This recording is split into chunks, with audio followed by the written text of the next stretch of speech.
ಎಲ್ಲರೂ ಹೇಗಿದ್ದೀರಾ? ಎಲ್ಲರೂ ಚೆನ್ನಾಗಿದ್ದೀರಾ ಎಂದು ತಿಳಿದುಕೊಂಡಿದ್ದೇನೆ. ನಾನೀಗ ಇಡ್ಲಿ ಮಾಡೋದಕ್ಕೆ ನೆನೆ ಹಾಕ್ತಾ ಇದ್ದೀನಿ. ಈ ಮೆಜರ್ಮೆಂಟ್ ಬೌಲಲ್ಲಿ 2 ಬೌಲು ನಾನು ರೇಷನ್ ಅಕ್ಕಿನ ನೆನೆ ಹಾಕ್ತಾ ಇದ್ದೇನೆ.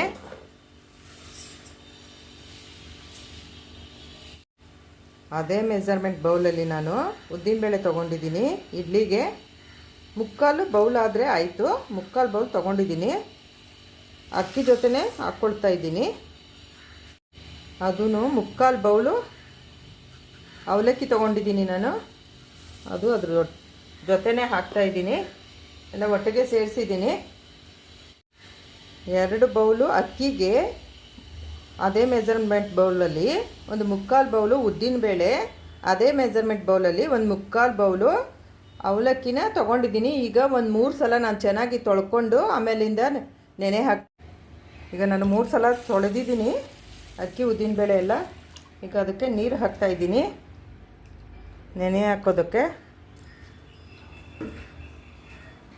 ಅದು ಮಧ್ಯಾಹ್ನ 3 ಗಂಟೆನಲ್ಲಿ ನಾನು ನೆನೆ ಹಾಕ್ತಾಯಿದ್ದೀನಿ. 8 ಗಂಟೆನಲ್ಲಿ, ರಾತ್ರಿ 8 ಗಂಟೆನಲ್ಲಿ ರುಬ್ಬಿ ನಾನು ಕಲಸಿಡ್ತೀನಿ. ಒಂದು 5 ಅವರ್ ನೆನೆದ್ರೆ ಸಾಕು ಇದು. ಈಗ ಬೇಸಿಗೆ ಆಗಿರೋದ್ರಿಂದ ಬೇಗನೆ ನೆನೆ ಹಾಕೋ ಆಗಿಲ್ಲ, ಹುಳಿ ಬಂದುಬಿಡುತ್ತೆ ಜಾಸ್ತಿ ಇಟ್ಟು. ಆಗ ಇಡ್ಲಿನೂ ಹುಳಿ ಬರುತ್ತೆ. ಹಾಗಾಗಿ 3 ಗಂಟೆನಲ್ಲಿ ಮಧ್ಯಾಹ್ನ ನೆನೆ ಹಾಕಿ ರಾತ್ರಿ 8 ಗಂಟೆನಲ್ಲಿ ರುಬ್ಬಿ ಉಪ್ಪು ಸೋಡಾ ಹಾಕಿ ಕಲಸಿಕ್ಕಿದ್ರೆ ಆಗುತ್ತೆ. ಇಡ್ಲಿಗೆ ಮಧ್ಯಾಹ್ನ ನೆನೆ ಹಾಕಿದ್ನಲ್ಲ, ಅದನ್ನೀಗ ರುಬ್ಬೋದಕ್ಕೆ ಮಿಕ್ಸಿ ಜಾರ್ಗೆ ಹಾಕ್ಕೋತಾ ಇದ್ದೀನಿ.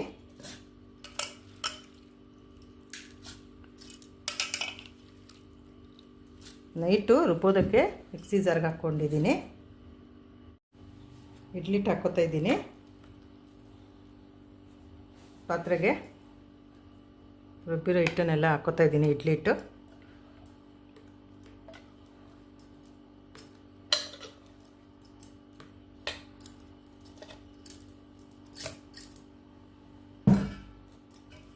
ಈಗ ಉಳಿದಿರೋ ಅಕ್ಕಿನ ಹಾಕ್ಕೋತೀನಿ.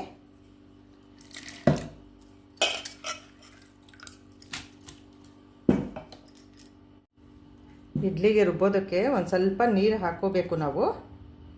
ತುಂಬ ಗಟ್ಟಿಯಾಗಿ ರುಬ್ಬೋ ಹಾಗಿಲ್ಲ. ತುಂಬ ಗಟ್ಟಿಯಾಗಿ ರುಬ್ಬಿದ್ರೆ ಇಡ್ಲಿನೂ ಗಟ್ಟಿ ಬರುತ್ತೆ. ಹಾಗಾಗಿ ಒಂದು ಸ್ವಲ್ಪ ನೀರು ಹಾಕ್ಕೊಂಡೇ ರುಬ್ಬೇಕು. ಇನ್ನು ಸ್ವಲ್ಪ ಇದ್ದಿದ್ದು ಅಕ್ಕಿನೂ ಹಾಕ್ಕೊಂಡಿದ್ದೆ. ಈಗ ಅದು ರುಬ್ಕೊಂಬಂದಿದ್ದೀನಿ. ಈ ಹದಕ್ಕಿರಬೇಕು ಇಟ್ಟು ಈ ಥರ.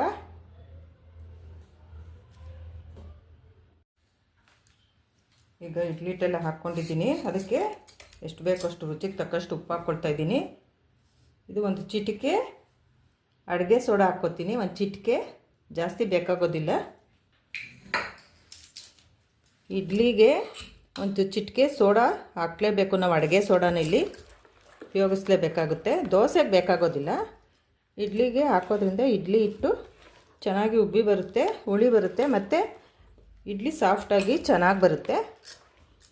ಹಾಗಾಗಿ ನಾವು ಇಡ್ಲಿಗೆ ಒಂದು ಚೂರು ರಾತ್ರಿನೇ ಕಲಸುವಾಗ, ನಾವು ಎಲ್ಲ ಮಿಕ್ಸ್ ಮಾಡಿ ಕಲಸುವಾಗ ಒಂದು ಚೂರು ಉಪ್ಪು ಮತ್ತು ಸೋಡಾನ ಹಾಕಿ ಕಲಸಿಡಬೇಕು. ಆಗ ಬೆಳಗ್ಗೆಗೆ ಇಡ್ಲಿ ಚೆನ್ನಾಗಿ ಬರುತ್ತೆ. ಬೇಸಿಗೆ ಕಾಲದಲ್ಲಿ 3 ಗಂಟೆಗೆ ನೆನೆ ಹಾಕಿದ್ರೆ ಸಾಕು. 2 ಗಂಟೆ 3 ಗಂಟೆ ಮೇಲೆ ನೆನೆ ಹಾಕಬೇಕು. ದೋಸೆಗೂ ಅಷ್ಟೇ, ಇಡ್ಲಿಗೂ ಅಷ್ಟೇ. ಬೇಗ ನೆನೆ ಹಾಕೋದ್ರಿಂದ ಅದು ಹುಳಿ ಬಂದುಬಿಡುತ್ತೆ ಹಿಟ್ಟು. ಮತ್ತು ಎಲ್ಲ ಹಿಟ್ಟೆಲ್ಲ ಚಲೋಗಿರುತ್ತೆ, ಪಾತ್ರೆಯಿಂದ ಈಚೆ ಬಂದುಬಿಡುತ್ತೆ.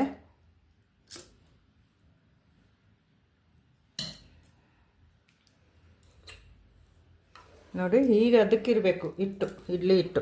ತುಂಬ ಗಟ್ಟಿ ಮಾಡಿದ್ರೆ ಇಡ್ಲಿ ಗಟ್ಟಿ ಬರುತ್ತೆ. ಅದಕ್ಕಿದ್ರೆ ಸಾಕು, ಚೆನ್ನಾಗಿ ಬರುತ್ತೆ. ಆಗ ಈ ಥರ ಕಲಿಸ್ಬಿಟ್ಟು ಒಂದು ಪ್ಲೇಟ್ ಮುಚ್ಚಿ ಇಟ್ಬಿಡ್ತೀನಿ. ಬೆಳಗ್ಗೆ 8 ಗಂಟೆಗೆದ್ದು ನೋಡೋಣ ಇಡ್ಲಿ ಹಿಟ್ಟು ಹೇಗೆ ಉಬ್ಬಿ ಬಂದಿರುತ್ತೆ ಅಂತ. ಇಡ್ಲಿ ಮಾಡೋದಕ್ಕೆ ರಾತ್ರಿ ರುಬ್ಬಿ ಇಟ್ಟು ಕಲಸಿ ಇಟ್ಟಿದ್ನಲ್ಲ, ಅದೀಗ ಹೇಗಾಗಿದೆ ನೋಡೋಣ. ನೋಡಿ ಹೇಗೆ ಉಬ್ಬಿ ಬಂದಿದೆ, ಹಗುರವಾಗಿ ಉಬ್ಬಿ ಬಂದಿದೆ ಹಿಟ್ಟು. ಮಿಕ್ಸ್ ಮಾಡ್ತೀನಿ. ಹಿಟ್ಟು ಈ ಥರ ಚೆನ್ನಾಗಿ ಮಿಕ್ಸ್ ಮಾಡಬೇಕು. ಆಯಿತು, ಮಿಕ್ಸ್ ಆಗಿದ್ದು. ಅದಕ್ಕಿರಬೇಕು. ತುಂಬ ಗಟ್ಟಿ ಇದ್ದರೆ ಇಡ್ಲಿಗಳು ಗಟ್ಟಿ ಬರ್ತವೆ. ಇಷ್ಟಿದ್ರೆ ಆಯಿತು.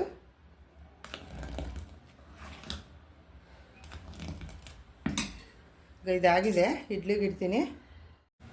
ಇಡ್ಲಿ ಸ್ಟ್ಯಾಂಡ್ ತೊಗೊಂಡಿದ್ದೀನಿ ನಾನು ಇಡ್ಲಿಗೆ ಇಡೋದಕ್ಕೆ. ಅದಕ್ಕೆ ಮೊದಲಿಗೆ ಒಂದು 2 ಗ್ಲಾಸು ನೀರು ಹಾಕಬೇಕಾಗುತ್ತೆ ಕೆಳಕ್ಕೆ.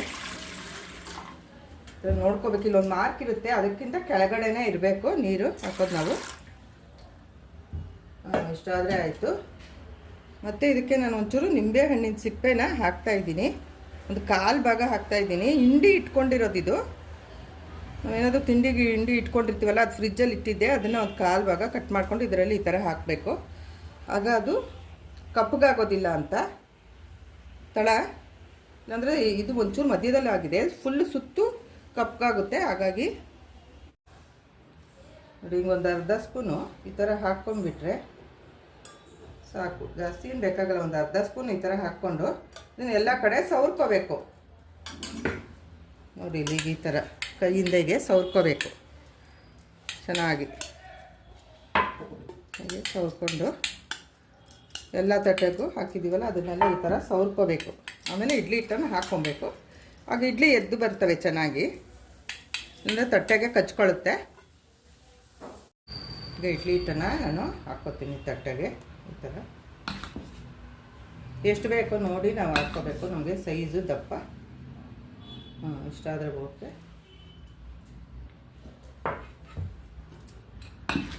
ಈ ಥರ ಎಲ್ಲ ತಟ್ಟೆಗೂ ಹಿಟ್ಟನ್ನು ಹಾಕ್ಕೋತೀನಿ. ಇದನ್ನ ಇಡ್ತೀನಿ ಸ್ಟ್ಯಾಂಡನ್ನು. ಸ್ಟ್ಯಾಂಡಲ್ಲಿ ತಟ್ಟೆಗಳನ್ನು ಈ ಥರ ಜೋಡಿಸ್ಕೋಬೇಕು ಒಂದರ ಮೇಲೆ ಒಂದನ್ನು.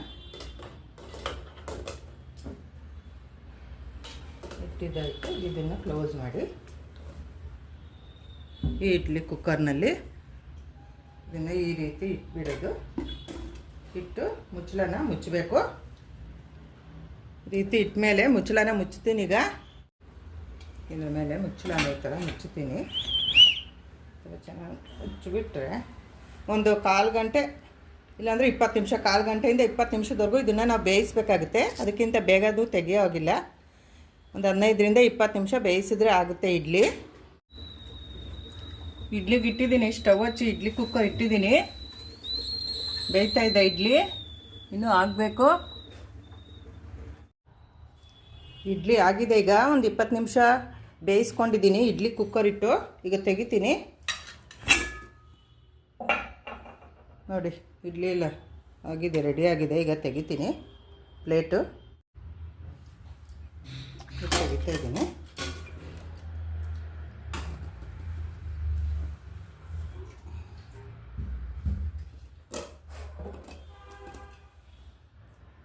ತೆಕ್ಕೋತೀನಿ.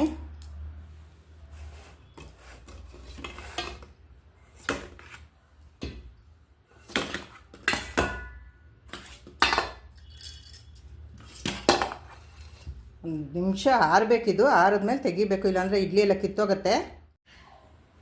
ನೋಡಿ, ಇಲ್ಲಿ ಇಡ್ಲಿ ಎಷ್ಟು ಸಾಫ್ಟಾಗಿ ಬಂದಿದೆ. ಈ ಥರ ಮುಟ್ಟಿದ್ರೆ ಬೆಂದಿದೆ, ತುಂಬಾ ಸಾಫ್ಟಾಗಿ ಬಂದಿದೆ. ಮಲ್ಲಿಗೆ ಇಡ್ಲಿ ಇದು, ಮಲ್ಲಿಗೆ ಇಡ್ಲಿ ಅಂತಾರೆ ಈ ಥರ ಸಾಫ್ಟಾಗಿದ್ದರೆ.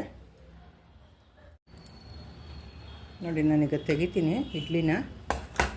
ಈ ಥರ ಒಂದು ಗ್ಲಾಸಲ್ಲಿ ನೀರು ತೊಗೋಬೇಕು ನಾವು. ಅದರಿಂದ ಈಗ ಒಂದು ಚಾಕು ತೊಗೊಂಡು ಸಣ್ಣದೊಂದು ಅದರಲ್ಲಿ ಇದನ್ನು ತೇವ ಮಾಡ್ಕೋಬೇಕು. ತೇವ ಮಾಡಿಕೊಂಡು ಈ ಥರ ಸುತ್ತು ಇದನ್ನೆಲ್ಲ ಬಿಡಿಸ್ಕೋಬೇಕು. ಬಿಡಿಸ್ಕೊಂಡ್ಮೇಲೆ ನೋಡಿ ಈ ಥರ ತೆಕ್ಕೊಂಡ್ರೆ ಆಯಿತು. ಇಡ್ಲಿ ಎಲ್ಲ ಚೆನ್ನಾಗಿ ಬರುತ್ತೆ. ಆಗ ಎದ್ದು ಬರುತ್ತೆ ಇಡ್ಲಿ, ಚೆನ್ನಾಗಿ ತಟ್ಟೆಯಿಂದ ಬಿಡುತ್ತೆ. ಆಗ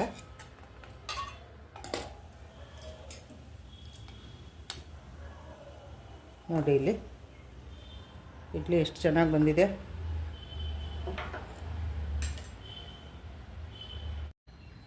ಈಗ ನೋಡಿ, ನಾನೆಲ್ಲ ತಟ್ಟೆನಲ್ಲಿ ಎಲ್ಲ ಬಡಿಸ್ತಾ ಇದ್ದೀನಿ. ನೋಡಿ, ಇಡ್ಲಿ ನೋಡಿ ಎಷ್ಟು ಸಾಫ್ಟಾಗಿ ಬಂದಿದೆ.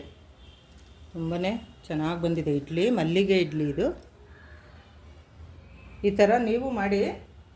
ನಾನು ಹೇಳಿರೋ ಮೆಜರ್ಮೆಂಟ್ನಲ್ಲಿ ನೀವು ಅಕ್ಕಿ, ಉದ್ದಿನಬೇಳೆ, ಅವಲಕ್ಕಿನ ಹಾಕ್ತು ಅಂತಂದರೆ ಸೇಮ್ ಇದೇ ಥರ ಮಲ್ಲಿಗೆ ಇಡ್ಲಿ ಬರುತ್ತೆ ನಿಮಗೆ. ನೋಡಿ ಎಷ್ಟು ಸಾಫ್ಟಾಗಿ ಎಷ್ಟು ಚೆನ್ನಾಗಿ ಬಂದಿದೆ ಇಡ್ಲಿ. ಬಾಯಲ್ಲಿಟ್ಟರೆ ಹಾಗೆ ಕರ್ಗೋಗೋ ಥರ ಇದೆ ಇಡ್ಲಿ. ಇದು ಮಕ್ಕಳಿಗೆ, ದೊಡ್ಡವರಿಗೆ, ಹಿರಿಯರಿಗೆ ಎಲ್ಲರಿಗೂ ತುಂಬ ಚೆನ್ನಾಗಿ ಆಗುವಂಥ ಇಡ್ಲಿ ಇದು. ಈ ಥರ ನೀವು ಮಾಡಿ ಒಂದ್ಸಲ ಇಡ್ಲಿ ಹೇಗಿದೆ ಎಂದು ಕಮೆಂಟ್ ಮಾಡಿ ತಿಳಿಸಿ. ತಟ್ಟೆ ಇಡ್ಲಿ ಮತ್ತು ಕೆಂಪು ಚಟ್ನಿಗೆ ತುಂಬಾ ಕಾಂಬಿನೇಷನ್ ತುಂಬಾ ಚೆನ್ನಾಗಿರುತ್ತೆ. ನೋಡಿದ್ದಕ್ಕೆ ಧನ್ಯವಾದಗಳು.